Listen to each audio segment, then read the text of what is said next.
Esta primavera, florescemos juntos.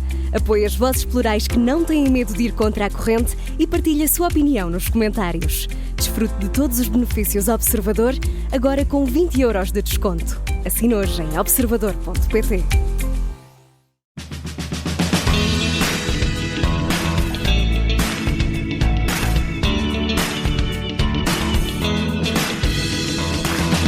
Todos os dias, mesmo sem nos apercebermos disso, usamos muitas funcionalidades proporcionadas pela tecnologia do espaço. Sempre que consultamos o boletim meteorológico, falamos no telemóvel, conferimos o mail no computador ou ativamos o sistema de navegação no automóvel. Hoje falamos com Rodrigo da Costa, o português que comanda o Programa Espacial da União Europeia. Num renhido concurso público internacional, este engenheiro aeroespacial flaviense foi escolhido por unanimidade para ser diretor executivo da EUSPA, Agência para o Programa Espacial da União Europeia, sediada em Praga. Com uma carreira europeia que já o fez viver nos Países Baixos, na Alemanha, na França e em Itália, antes de se fixar na Chequia, tornou-se uma espécie de embaixador de Portugal na área do espaço. Qual a missão desta agência europeia que dirige, onde gera um orçamento de quase 15 bilhões de euros? Que diferenças e que pontos de contacto com a ESA, a Agência Espacial Europeia? E que interesse é que tem a União Europeia no espaço, face à concorrência de outras potências e agora até de particulares? Olá, Rodrigo, bem-aja por ter aceitado este meu convite. Bem-vindo à Rádio Observador. Muito obrigado pelo convite. É um grande prazer estar aqui a falar consigo. O Rodrigo, que de facto nasceu em Chaves, é filho de um advogado flaviense e de uma professora portuense, uma professora de línguas, de inglês, todos ligados às letras, nada ligado às ciências, mas o Rodrigo sempre foi fascinado por tecnologias, máquinas, ciências. Exatamente. A minha família é uma família mais de letras, mas eu desde o início que me interessei pelas matemáticas, pelas físicas, e depois, entretanto, fui desenvolvendo a paixão pelas máquinas até chegar ao espaço. Os comboios, os foguetões, os carros, os automóveis. Sim, efetivamente. Eu sou engenheiro aeroespacial, trabalho na área do espaço, mas não porque tenha querido ser astronauta, como tenho muitos colegas. Digamos, é mais o percurso típico. Eu, para mim, começou efetivamente com o interesse mais pela parte da matemática, da física. Assim que aprendi física, achei fantástico, porque podia aplicar a matemática e funcionava. E depois desenvolvi paixão pelas máquinas. Portanto, foi mais pela parte de maquinaria que cheguei ao espaço. E teve bons professores nessas áreas? Isso interessa tanto? Sim, tive vários professores. Para as físicas? Sim, tive vários professores na altura do ensino secundário. No Liceu Fernando Magalhães? No Liceu Fernando Magalhães tinha uma aura especial, o Rodrigo, porque era um nerd na altura, não me diga. Embora tivesse média 19, que eu sei. Não, talvez. Mas tinha o seu grupo de amigos. Eu julgo que não. Sempre consegui equilibrar a parte dos estudos, obviamente que estudava, também para aprender e para progredir, mas por outro lado sempre tive o meu grupo de amigos que ainda mantenho, que ainda visito com regularidade. Para Portanto, mim nunca teve nem telescópios, nem fazia lançamento de foguetes. Eu cheguei a fazer isso, mas nada, Rodrigo, nada. Não. A minha aproximação pelo espaço foi mesmo por onde? Sim, a minha aproximação pelo espaço não foi nem pela astronomia, nem por querer ser astronauta, efetivamente foi pelas máquinas. Sempre me interessei, ainda hoje me interessa, gosto de aviões, gosto de comboios, gosto de automóveis. Lançador, já trabalhou nisso. E depois, entretanto, exatamente, e depois as oportunidades apareceram mais para a área espacial, para os satélites, que no fundo são máquinas complexas, mas são máquinas. É incrível. Como é que com o engenharia aeroespacial, na altura era um curso novo, devia ser para aí a terceira ou quarta fornada desse curso, onde entrou, gostava muito e gostou da ideia de ser uma engenharia que picava várias engenharias, não era? Juntava várias, e portanto isso era bom, para quem gosta de diferentes tipos de ciências. Exatamente. Eu quando cheguei ao meu 11º, 12º ano, nessa altura já era claro que queria ser engenheiro, e estava um pouco indeciso entre a engenharia mais mecânica, portanto ligado mais às máquinas, a eletrotécnica, os computadores, que na altura exerciam também fascinação, e apareceu a engenharia aeroespacial. Era um curso novo, eu entrei para o curso em 94, portanto entrei para o terceiro ano do curso. Era um curso novo e na altura, pelo que me apercebi, era um curso que misturava um pouco as duas coisas. E foi aí que tomei a decisão de ser engenheiro aeroespacial. Entretanto, já durante o curso é que veio o apelo do espaço, não é? Digamos assim. O Rodrigo, quando nasceu, já o homem tinha ido pisar a Lua há 7 anos antes, mas há qualquer coisa, isso são palavras suas, qualquer coisa nesta área que tem um fascínio muito especial. Sim, o espaço fascina, e sem dúvida nenhuma ainda fascina hoje. O espaço, eu vejo isso ainda agora, no início de dezembro tivemos os nossos dias da porta aberta, onde convidamos escolas, convidamos público em geral para vir, e é sempre... É sempre fantástico ver os olhos das crianças e ver, exato, ver aquela fascinação pelas imagens, pelo espaço em geral. E acho que isso é muito importante, porque nós, a nível da União Europeia, temos uma falta imensa de pessoal qualificado na área das engenharias. Falamos de milhões de pessoas que faltam no mercado de trabalho. O espaço é uma maneira de atrair as novas gerações, certamente para o espaço, mas para as tecnologias em geral. E acho que isso também é um papel muito importante, e nós jogamos também um bocadinho com isso. Do terceiro para o quarto ano fez o Interrail, estava ainda na faculdade, andou pela Europa toda e mais alguma. Exatamente. E de facto já tinha esse bichinho de sair de Portugal e ir conhecer outros países, outras culturas, outras comidas, outras pessoas. Sim, sem dúvida. Ainda começou antes de ter vindo de Chaves para Lisboa com 17 anos, quase a fazer 18. Julgo que tinha cerca de 15 anos e houve uma oportunidade de fazer uma viagem a Estrasburgo. Okay. Em que fui com um grupo era um grupo de transmontanos, de jovens transmontanos, fomos todos a Estrasburgo para ver o Parlamento Europeu. Uma viagem de autocarro, uma viagem longuíssima nessa altura, mas de qualquer maneira ficou-me logo aquela fascinação pela Europa por sair. Depois, entretanto, obviamente, para um flaviense vir para Lisboa foi um passo importante, e depois veio naturalmente, o Interrail foi uma experiência importante. Depois, quando cheguei ao final ao quinto ano, tive a oportunidade de fazer um programa Erasmus. E foi nessa altura. O último semestre do curso já tirou em Delft, já foi para os Países Baixos, para a Holanda. Exatamente. Eu no final dos meus estudos estava um bocadinho hesitante, se iria no quarto ano, depois acabei por decidir no quinto ano. Não fui o ano todo, fui só o semestre. Como toda a gente que vai, fui com a ideia de voltar passado 6 meses, mas gostei tanto que fiquei. É engraçado porque foi para a Universidade em Delft, que por acaso é uma cidade técnica, que está muito ligada à Agência Espacial Europeia. Já tinha aí relações. Escolheu de propósito por causa disso? Ou é das escolhas que havia, ligadas ao seu curso, e portanto seria uma escolha óbvia? Na altura escolhi a Universidade de Delft porque era uma das universidades, não era a única, mas era uma das universidades com a qual aqui o Instituto Superior Técnico tinha... Foi uma escola também, uma grande escola? Exato, tinha um protocolo. Eu fiz o meu curso no técnico e, portanto, como havia esse protocolo, aproveitei e estive em Delft. Quando fui para Delft fazer o programa Erasmus, fui fazer também o trabalho final de curso. E foi nessa altura que tive a oportunidade de trabalhar num projeto que a Universidade tinha com a Agência Espacial Europeia. Portanto, foi um projeto já na transição entre o período estudantil mais teórico e já uma parte mais prática. Fez lá também o mestrado em Engenharia Aeroespacial, desta área da simulação e controlo. Esta questão da reentrada atmosférica, este tema que escolheu, os princípios da construção de um mini Space Shuttle europeu, isso tem a ver com o seu mestrado? Foi o seu projeto final, digamos assim? Esse foi o meu projeto final, porque... Aliás, teve 20, se não me engano, foi muito bem conceituado. O professor disse que estava aflito para lhe dar a nota, porque não costumo dar 20, não estou habituado a isto. Não. Exatamente. Mas não teve outra hipótese. Na altura, efetivamente, não teve outra hipótese.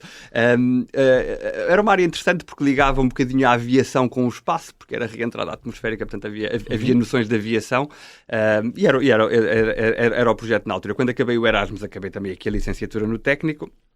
E nessa altura tive a oportunidade de começar a trabalhar, mas como acabei relativamente novo, na altura tinha 22, 23 anos, disse, não, vou fazer mais um ano, e fiz mais um ano de faculdade nessa altura para fazer o mestrado, um ano e pouco. O ensino em Portugal é muito diferente do ensino dos Países Baixos, que nós cá somos mais teóricos, eles mais práticos. Como é que é a diferença? Eu não posso comparar hoje em dia, portanto a minha comparação data destes anos 99. Pronto. Exatamente, estamos a falar no final dos anos 90. Nessa altura, sim. O ensino aqui em Portugal era bastante teórico. Eu lembro quando cheguei à Holanda, a faculdade tinha um avião e ninguém acabava o curso sem andar de avião e sem fazer experiências. Usavam testes e demonstrações. Exatamente. Ficava toda a gente muito mal disposta porque o que se fazia com um avião não era um voo comum. Mas, portanto, essa parte prática existia. Mas isto é importante referir, as bases teóricas foram muito importantes. Eu sentia mais preparado pelo facto de ter, por um lado, as bases teóricas que adquiri aqui em Portugal e depois a experiência prática que adquiri na Holanda e depois nos anos de trabalho subsequentes. Foi então para a Alemanha. ligaram-lhe no dia da queda das Torres Gêmeas, nesse 9/11, nesse 11 de setembro de 2001, ligaram-lhe a oferecer um emprego, o seu primeiro emprego. Exatamente.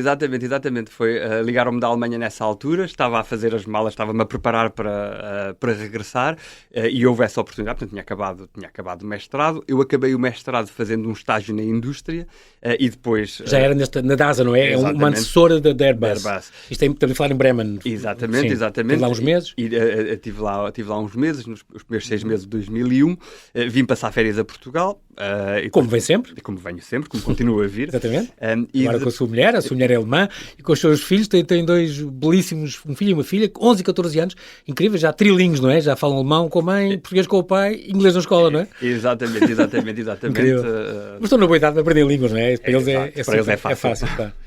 E é incrível também porque então foi convidado para a Alemanha, voltou para a Airbus, chegou a ser engenheiro de desenvolvimento, era o que o convidaram.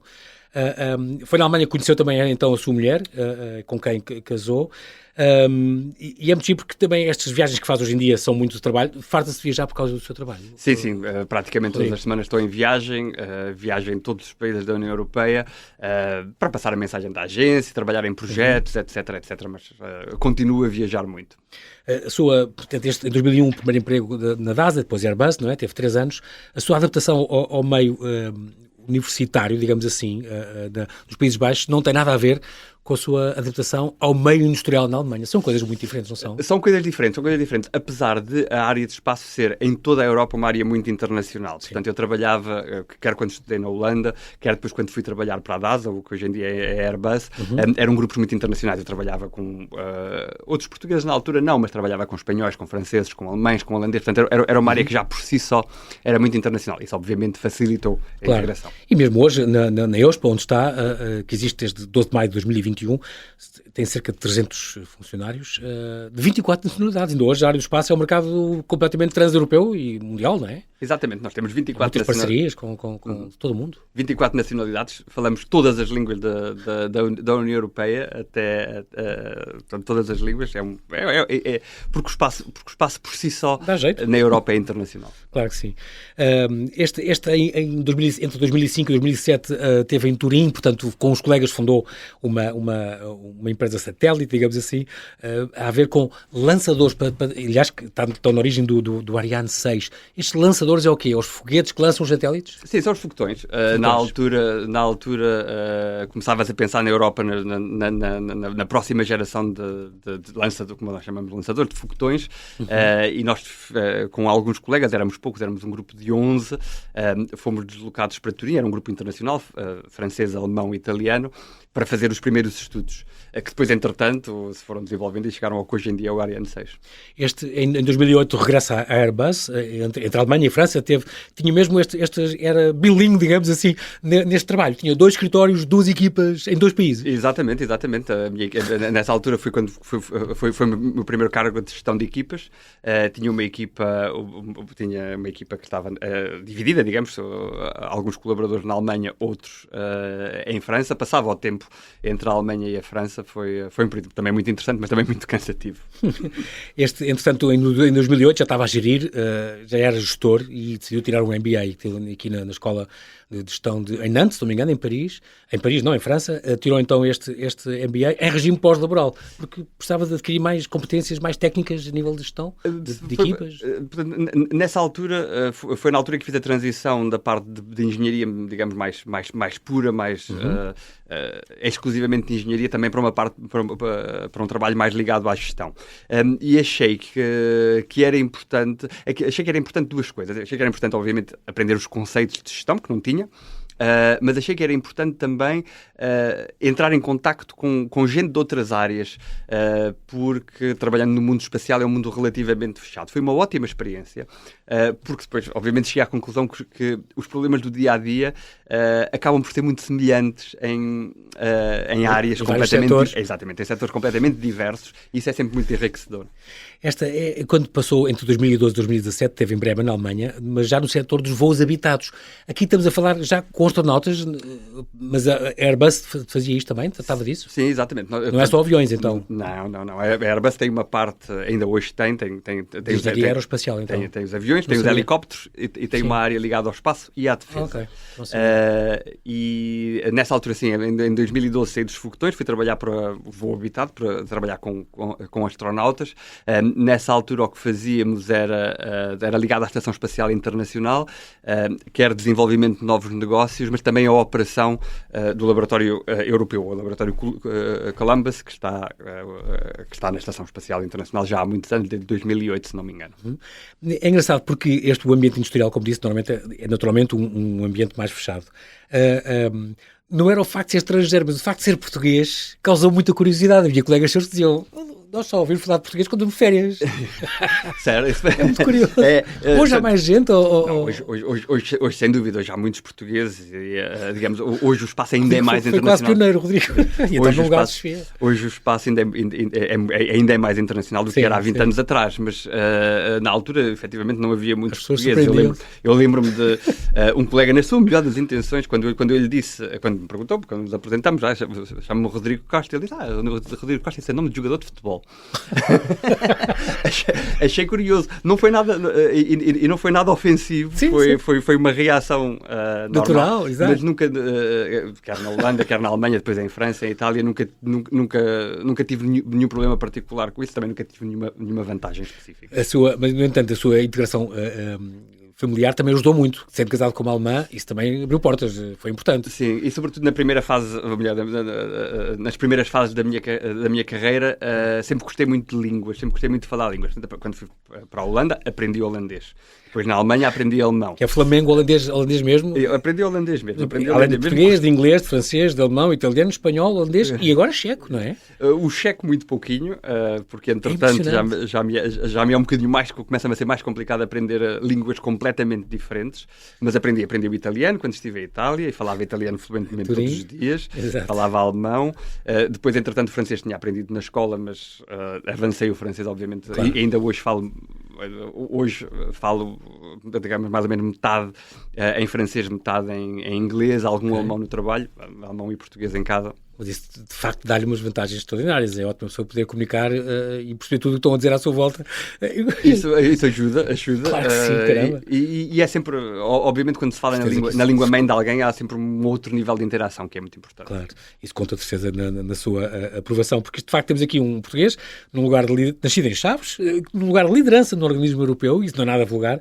Mas, de facto, não foi cunha nenhuma. Ganhou um concurso público internacional, de facto, como eu disse no princípio, o Rodrigo, com umas longas provas, já sabia que ia ser longo, durou cerca de um ano, passou pelo Parlamento Europeu, pela Comissão Europeia, e dar-lhe um grande orgulho porque foi escolhido por unanimidade. Sim, sem dúvida nenhuma. Foi um processo muito longo, são processos de seleção muito complexos. Havia muitos candidatos, Rodrigo? Eu julgo que sim, obviamente não sei quem é que era candidato, porque há sempre confidencialidade neste processo, mas eu julgo que sim, porque era um cargo interessante, é um cargo interessante e é um cargo muito atraente. Não, e de peso, com um orçamento que gera, é uma coisa extraordinária. Poucas agências europeias têm um orçamento que está à sua disposição. Não é? Nós temos, digamos, em termos de implementação direta, temos um dos maiores budgets, um dos maiores orçamentos da União Europeia. A União Europeia, obviamente, o orçamento é muito maior, mas normalmente a implementação é feita pelos Estados-membros. A nível central da União, temos um orçamento muito, muito relevante. O seu mandato é de 5 anos, vai terminar, portanto, em outubro do ano que vem, em outubro de 2025, portanto. Foi eleito por unanimidade, como eu disse. Para se trabalhar no espaço, Rodrigo, é uma das provas, não é preciso, o seu caso mas não é preciso ser engenheiro aeroespacial. Pode ficar no espaço tendo outras especialidades. Com certeza que na EUSPA tem... Sem dúvida nenhuma, nós na agência temos várias profissões, nós trabalhamos, obviamente... e diversas engenharias, não é? Engenheiros, muito assim, a parte da administração, advogados, o direito espacial é uma área muito importante, é uma área em crescimento. Trabalhamos muito com economistas, porque uma das nossas, e é isso que me atrai muito no meu cargo atual, uma das nossas principais missões é trazer o espaço para o dia-a-dia. O que referiu no início, que o espaço está no nosso dia-a-dia, já hoje está e vai estar cada vez mais. E para ajudar, digamos, estas tecnologias a entrar no dia-a-dia, é preciso trabalhar com pessoas que conhecem as áreas.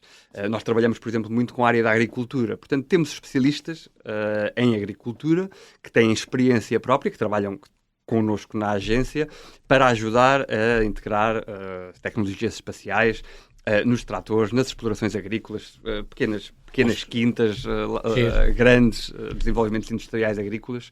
Portanto, precisamos de especialistas. Aplicações muito, muito variadas. Rodrigo da Costa, temos que fazer aqui um brevíssimo intervalo e já voltamos à conversa. Até já.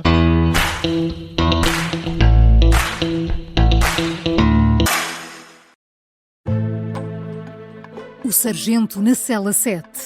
O homem na cela 7 escapou à morte por pouco. Piratinha do ar. Eu já disse que ele só tem 16 anos. Um espião no Kremlin. Esta é a história escondida de como Putin montou uma teia de poder e guerra. O encantador de ricos. Todos queriam estar com ele, todos queriam ser vistos com ele e todos queriam fazer negócios com ele. Operação Papagaio. Dão-lhe a entender que o melhor é que também fique calado. Matar o Papa. Crono não está só disposto a matar, também está disposto a morrer. Um rei na boca do inferno. A mansão da boca do inferno está cheia de espiões e informadores, por dentro e por fora. São histórias que fazem parte dos Podcast Plus do Observador. Pode ouvir no site do Observador, nas plataformas de podcast e no YouTube.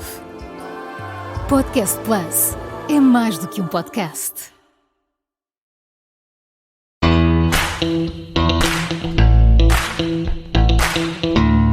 Estamos a conversar com o Rodrigo da Costa, ele é engenheiro aeroespacial, nasceu há 48 anos em Chaves, é o atual diretor executivo da EUSPA, Agência para o Programa Espacial da União Europeia. Estamos a falar deste apelo que várias profissões são precisas na sua área, na EUSPA concretamente, e não só.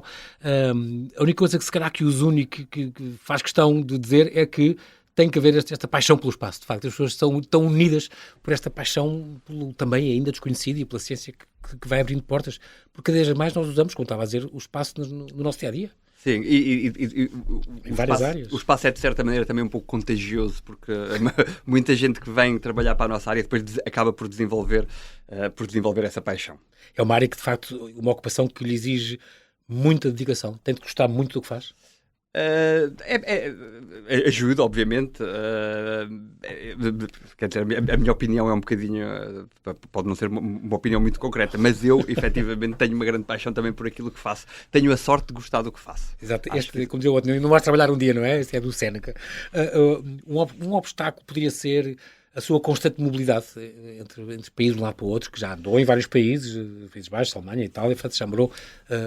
Desde agora está radicado na Chequia, mas há pessoas que podiam não estar bem com isso, com a família, não é? Sim, depois também é uma questão de uns certos hábitos, obviamente. Eu, entretanto, desde que saí de Portugal, estive na Holanda, estive na Alemanha, estive em Itália, passei muito tempo em França, apesar de não me ter radicado em França, voltei à Alemanha, agora na República Checa. A certa altura acaba também, francamente, por ser um pouco um hábito.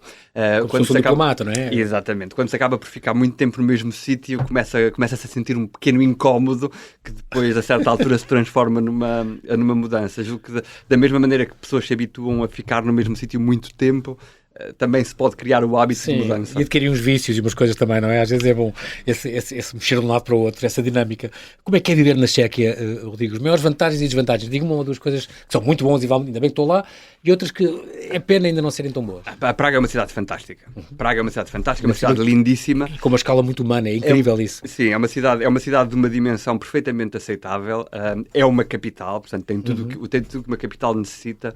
É uma cidade lindíssima. Ainda há pouco, antes de vir, quando fui apanhar o metro, que tem um serviço de transportes públicos excelente, quando fui apanhar o metro, a olhar para cima, descobri um edifício numa rua por onde passo todos os dias, que é um edifício lindíssimo e que nunca tinha reparado. Arte nova para aí, imagino. Exatamente. São lindos. Temos exemplos fantásticos. Em Praga, cada esquina, claro. Exatamente. Em Praga é muito importante olhar sobretudo para cima, porque os edifícios são muito bonitos.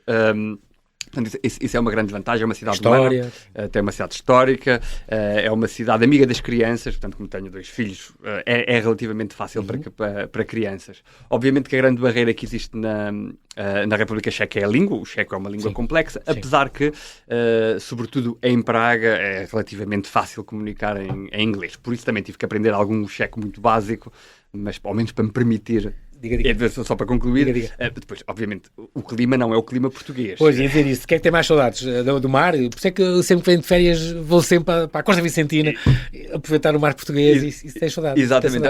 Apesar de transmontano, sempre me habituei ao mar, sempre gostei muito do mar, mesmo quando estava em Itália, quando estava na Alemanha, não estava longe do mar, e se há coisa que me faz falta na República Checa é o mar. Como é que se dá, Rodrigo, com o lado político da sua função, portanto, com os lobbies e tal? Porque o Rodrigo também é conselheiro do Núcleo Regional da Europa de Leste, certo? Que funções é que tem desse cargo? Portanto, como membro do Conselho da Diáspora também pertenço ao Núcleo Regional e trabalhamos em várias coisas, e obviamente que o meu trabalho tem uma componente política. O espaço também por si só é político, o espaço é muito importante na implementação de muitas políticas, e tem sempre essa componente. Faz parte, é indissociável, e acho que isso é muito importante, da política nacional, a política da União Europeia. Acho que isso é indissociável, faz parte. A EUSPA, portanto, existe desde 12 de maio de 2021.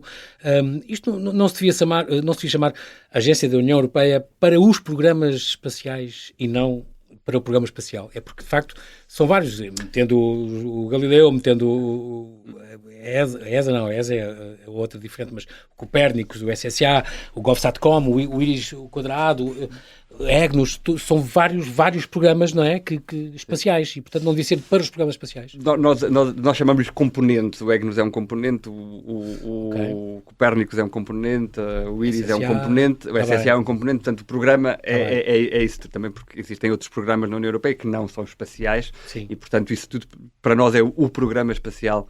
Programa espacial no sentido de as atividades da União Europeia no espaço. Porquê que a sede é em Praga? Eu sei que lá está a GSA, a Agência dos Sistemas Satélites de Navegação Global Europeia, eram lá e foram lá criados há 20 anos. Sim. E é por causa disso. Exatamente. Ocupa esse espaço. Exatamente. Nós antes de sermos EUSPA. Éramos a GSA, depois, entretanto, houve um processo de evolução.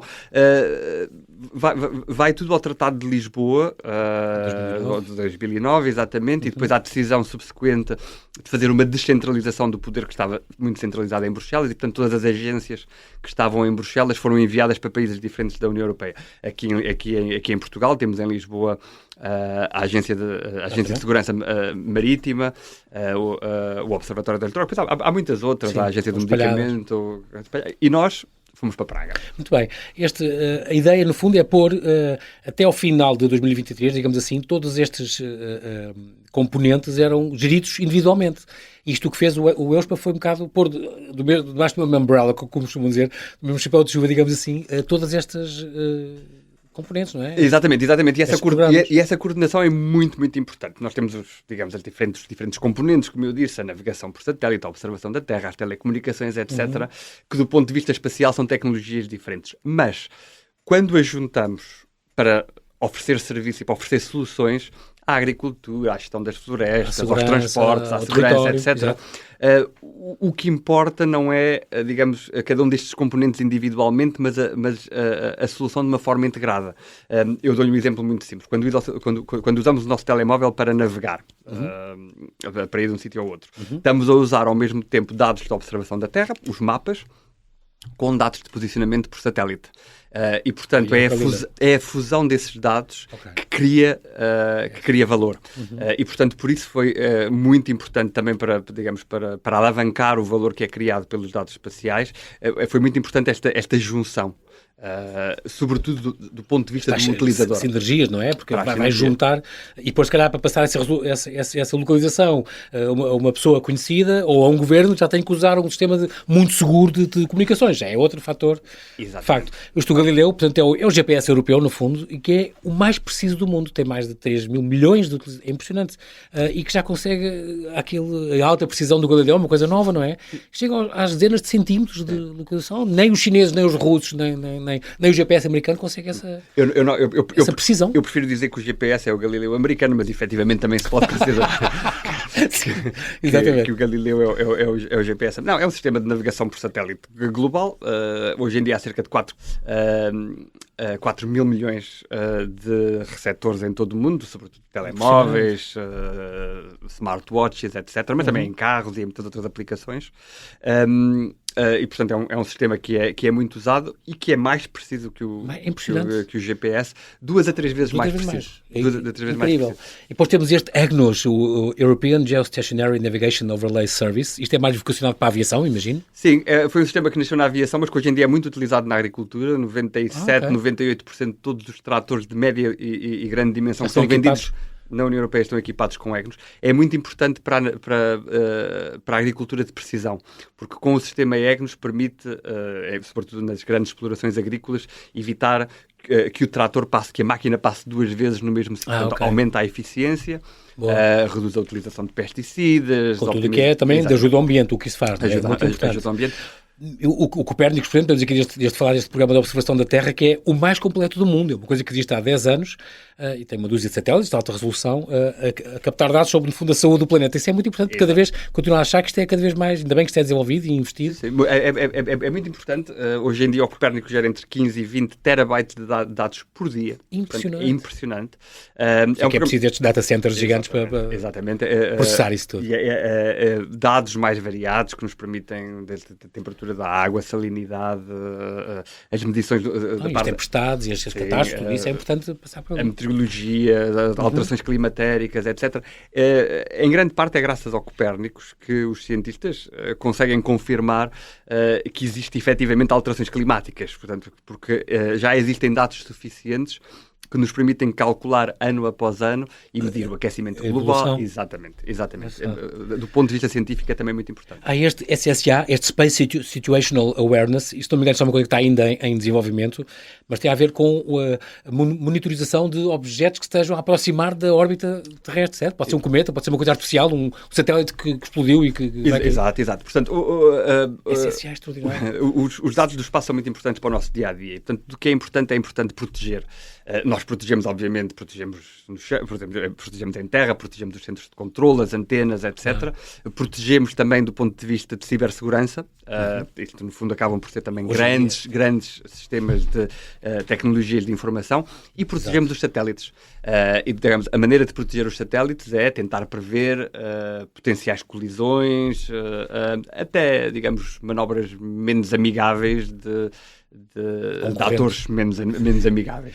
Este GovSatcom tem a ver com já tem a ver com comunicações entre transmissões seguras e fiáveis entre autoridades, entre países e países parceiros? Exatamente. Este é o GovSatcom, é o primeiro passo para a constelação IRIS 2, que é uma constelação que está agora no início de desenvolvimento, que irá permitir comunicações seguras. Quer dizer que a IRIS já existia e agora está-se a falar da IRIS 2, é o segundo ao quadrado? IRIS 2 é o nome do programa. Okay. Porque é a denominação do programa. Este orçamento é uma coisa gigantesca. Estes 15 mil milhões de euros para estes 7 anos, para 2021-2027, mais concretamente 14.872 bilhões, um dos maiores das agências na União Europeia, como disse, dá uma média de 1,3 a 1,5 mil milhões por ano, e para já há disto tudo, quase 61% estão destinados a esta renovação das frotas de satélites do Galileu e EGNOS, isto é uma coisa que já está em curso. Há uns 36% que tem a ver com o Copérnicos, com o desenvolvimento de uma nova geração de plataformas para este programa, e depois há outros 3% que vão ser utilizados para este SSA, GovSatcom, que estamos a falar. Tudo isto, a EUSPA, é diferente da ESA, da Agência Espacial Europeia, certo? Isto é uma coisa que foi criada já em 75, há 50 anos, sediada em Paris, que tem vários países, tem países que também não pertencem à União, e a sua EUSPA tem a ver com só uma coisa que nasce da União Europeia, certo? Sim, a ESA tem também uma gênese diferente. Portanto, a Agência Espacial Europeia é um organismo internacional, portanto, são vários países europeus e não só, o Canadá também tem uma certa participação na ESA, portanto, é um organismo internacional que foi criado também para os Estados e para os diferentes países poderem colaborar de maneira diferente.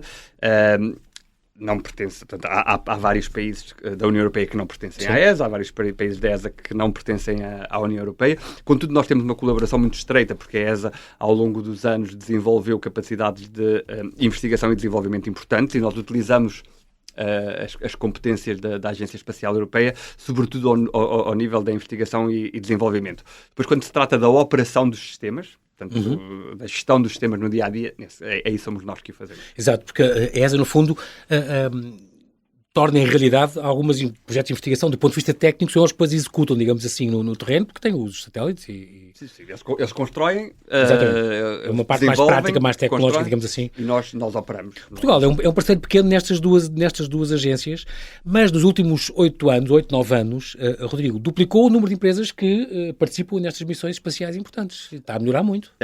Portugal é um país muito, muito ativo na área do espaço, e obviamente convém sempre ver em relação à dimensão e também à história. Digamos, do ponto de vista histórico, é relativamente nova a participação de Portugal e o envolvimento português, de empresas portuguesas no setor do espaço, mas um setor muito, muito dinâmico. E eu vejo, e obviamente também do meu cargo do ponto de vista da União Europeia, vejo toda essa atividade em Portugal, que acho extremamente importante, e como português fico muito contente por isso. O homem subiu ao espaço há 63 anos, pisou a Lua pela primeira vez há 55. Quais são os objetivos da Agência para o Programa Espacial Europeu neste momento? Que sonha que está aqui por trás? O que é que quer atingir? Para nós o mais importante é gerar benefícios concretos do espaço. Seja do ponto de vista económico, mas também do ponto de vista da segurança. Isto é uma coisa extremamente importante. Muita da nossa segurança, seja na gestão de catástrofes, missões de polícias, de proteções civis, bombeiros, guerra, como está a acontecer agora, até missões militares, o espaço tem um papel muito, muito importante. Desde o boletim meteorológico às telecomunicações, o posicionamento, etc. Portanto, o objetivo, e no fundo acaba por ser o nosso KPI, acaba por ser a maneira como nós somos medidos, qual é que é o efeito que o espaço tem na economia, na sociedade e na segurança. Isto, a coesão europeia, Rodrigo, já viu dias melhores. Isto podia ser um elemento forte, agregador de vontades dentro da União Europeia, esta ligação ao espaço? Sem dúvida nenhuma. O espaço é também muito agregador, digamos, pela dimensão dos projetos que nós temos. Não há nenhum país da União Europeia que seja capaz de o desenvolver em isolamento. E, portanto, exige sempre colaboração, quer pelos orçamentos envolvidos, as capacidades e competências tecnológicas, até muitas vezes por questões geográficas. O espaço também tem uma ligação forte à Terra. Por exemplo, no caso do Galileu, nós temos estações em todo o mundo, sempre em território europeu, mas temos estações, obviamente, temos a estação em Santa Maria, aqui em Portugal, mas temos estações próximas do Polo Norte, do Polo Sul, no Índico, no Pacífico, e aí também contamos com a presença de territórios europeus que ainda existem nessas áreas do globo. O Ricardo Conde, que é o presidente da nossa agência portuguesa, espacial portuguesa, dizia que até 2026 contavam a ter 30 satélites em órbita, com novas potencialidades na política de dados, na observação da Terra.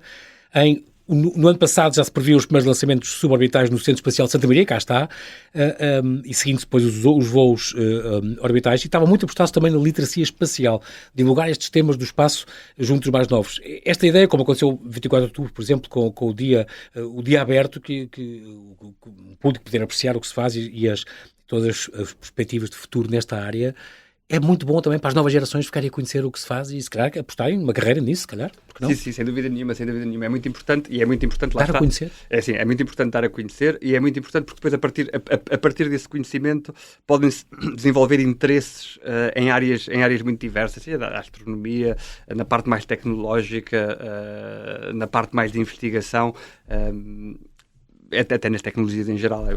Isso é extremamente importante. Esta exploração controlada dos recursos é uma coisa que se fala, Rodrigo, poder explorar cometas e outros planetas e não há 50 cães a um osso e várias tecnologias, agora até com os privados também nesta corrida, não é? Mas além dos Emirados, da China, da Índia, todos a fazerem lançamentos, não se fala um bocadinho destas, como está, isto tem a ver com o direito, cá está, o direito espacial. Sim, também. Digamos, esse será naturalmente um dos próximos passos no que trata da exploração espacial. Muitas vezes faz-se o paralelo à época das descobertas do século XVI, século XV, século XVI e da criação, digamos, de um modelo económico que depois ele próprio fomentou todas as descobertas. Também na área do espaço estão a ser desenvolvidos modelos económicos com uma utilização de recursos, acesso à Lua, aos cometas, etc. Uma série de materiais que nós na Terra ou não temos, ou são escassos, ou são muito difícil de extração. Estas áreas, concretamente da economia e da nossa segurança, e também tem a ver com a privacidade, há em cima de nós dezenas de satélites a observar-nos ao milímetro a todo momento. Isto é uma matéria muito importante. Isto está sempre de acordo com o regime de proteção de dados da União Europeia, que é dos mais apertados? Sem dúvida nenhuma. E isso é uma garantia muito importante, que é utilizando dados e serviços que vêm dos satélites da União Europeia, todos os cidadãos têm garantida a proteção dos dados. Isto é uma coisa extremamente importante, é obrigatório, é a lei que nós cumprimos absolutamente à risca. O que é que avança a ciência e o mundo por haver astronomia, por haver exploração espacial, Rodrigo? Além destas aplicações que já vimos, aliás, se não me engano, já quase 50% das aplicações incluem já algum dado de dado espacial, no fundo, digamos assim. Há mais de 50 anos que o setor do espaço tem sido também, digamos, de certa maneira, um motor de inovação. Isto é muito importante, desde o programa Apollo e a ida do homem à Lua, que se viu, digamos, um aumentar da inovação e do interesse pelas tecnologias. Mesmo hoje em dia, eu vejo muitas startups, muita inovação que está ligada ao espaço pela utilização dos dados espaciais, pela utilização de tudo o que nos chega do espaço, mas para depois gerar valor em segmentos que nada têm a ver com o espaço, mas que beneficiam dele. Portanto, o espaço é um motor da inovação. É muito curioso porque uma das aplicações importantes que as pessoas não pensam logo nisso, acho eu, pensam mais rapidamente num GPS, não usar um Waze, usar um Google Maps, qualquer coisa. Mas, por exemplo, nas bolsas e os mercados financeiros, o espaço ajudou muito com a questão do tempo aos microsegundos. Porquê é que isso pode ser importante? Isso é extremamente importante. Nós, hoje em dia, a sincronização de transações financeiras nas bolsas e também na banca é feita com o auxílio de, digamos, dados de tempo muito precisos que nos vêm do Galileu. Portanto, nos vem da navegação por satélite, porque a navegação por satélite não só nos dá a posição, dá-nos também uma medição de tempo muito, muito precisa. Por exemplo, no caso das bolsas, isto é extremamente importante porque é a única maneira que nos permite confirmar que quem está a vender ações que já as comprou. Exato. Sobretudo quando não está a vender antes de comprar. Exatamente. Eu não sabia disto, mas aqui é que não é milissegundos, às vezes é ao microsegundo que isto é provado. Sim. É impressionante. Tem que ser porque muitas destas transações são feitas em momentos muito, muito rápidos. Portanto, a compra e venda é feita muito, muito rápido e é preciso garantir sempre que efetivamente só se vende aquilo que se tem, portanto tem que se vender depois de se ter comprado. Mas há outras áreas, uma área muito interessante em que estamos a trabalhar, há muita gente a trabalhar, é na área de sincronização de redes elétricas. Sincronização de redes elétricas é muito importante porque, primeiro, cada vez mais temos mais carros elétricos ligados às redes, obviamente, mas também porque a produção de energia está-se a deslocalizar do sítio onde a energia é consumida, sobretudo com as renováveis.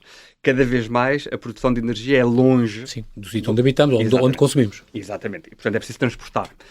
Esse transporte, quando é feito, é preciso assegurar que a carga nas redes não atinge limites que possam... Picos. Exatamente. Perigosos. Tudo isso é sincronizado com dados de navegação por satélite. Sim, mas é incrível. E como tantas outras questões, eu agora estava a pensar, não temos tempo para mais, mas a gestão das florestas, o setor bancário, a agricultura, a proteção cyber, o de salvamento e as operações de salvamento, tantos, contra os ataques informáticos, por exemplo, é hoje muito, muito importante, mas são, de facto, é um mundo de investigação, um mundo de descobertas que de facto, o Rodrigo da Costa está completamente no centro disso tudo. Deve ser também uma vida fascinante, pelo menos uma missão fascinante, levar estas investigações e este crescimento a bom porto. E nós, infelizmente, não temos tempo para mais. Quero agradecer muito, Rodrigo da Costa, essa tua disponibilidade em falar à Rádio Observador, e muito boa sorte na continuação da sua missão à frente da EUSPA. Muito obrigado. Obrigado.